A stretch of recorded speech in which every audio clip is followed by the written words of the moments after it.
Please Lord Maria किचनमध्ये तुमच्या सगळ्यांचं स्वागत आहे। आज आपण बनवत आहोत मटन तवा।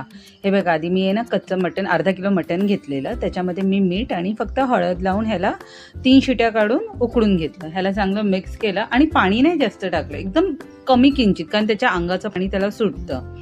आता हे बघा, गॅस ऑन करून मी पटकन 3 कुकरच्या शिट्या घेणार आहोत। आणि तुम्हाला नक्की माझे हे जे मी बनवलेली जे रेसिपी आहेत कशी वाटतात ती मला नक्की सांगा। आणि इकडे बघा, मी माझ्या ना किचनचा एक छान फोटो काढला आणि मला किचनमध्ये ना झाडं लावायला खूप आवडतात। इथे बघा, मी एका कढईमध्ये हे भांड्यामध्ये मस्त ते चिकन मटन काढलेलं आहे आणि मटणाला मस्तपैकी एक लिंबू अर्धा पिळलेला आहे। तुम्ही एकही पिळू शकता। इथे मी घेतलेलं आहे काश्मीरी लाल मिरची पावडर रंगाची। त्याच्यानंतर हळद तर ऑलरेडी टाकलेली, हळद नव्हती टाकलेली मी,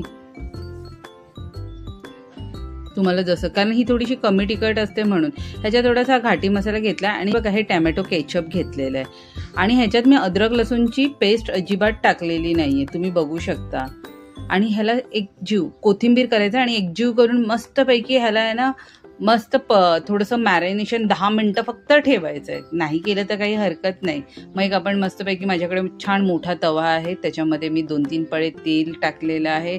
तेल मस्त म्हणजे गरम जसं झालं की सगळं मॅरिनेशन केलेलं हे आपल्याला तव्यामध्ये टाकायचं आहे एक एक करून, म्हणजे शॅलो फ्राय करायचं आहे। बोटी तवा, ह्याला हिंदीमध्ये असं लखनवी बोटी तवा। आणि आपलं बोटी तवा एकदा तुम्ही माझ्या स्टाईलमध्ये करून बघा, नक्की तुम्हाला आवडेल।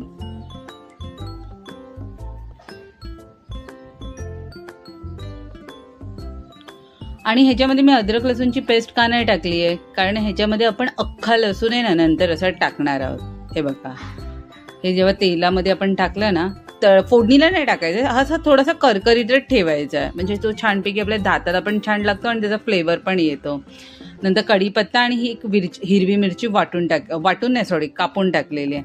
आणि तुम्ही आता माझ्या मस्तपैकी मटन तव्याचं लुक बघू शकता। तुम्हाला पाहिजे तर तुम्ही गरम मसाला, जगभरातले तुमच्याकडे जे मसाले असतील ते टाका आणि बघा एकदा ट्राय करून। आणि तुम्हाला माझी रेसिपी आवडली असेल तर नक्की लाईक, शेअर आणि सबस्क्राईब करा।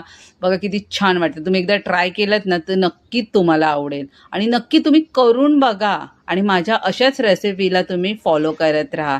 थँक्यू।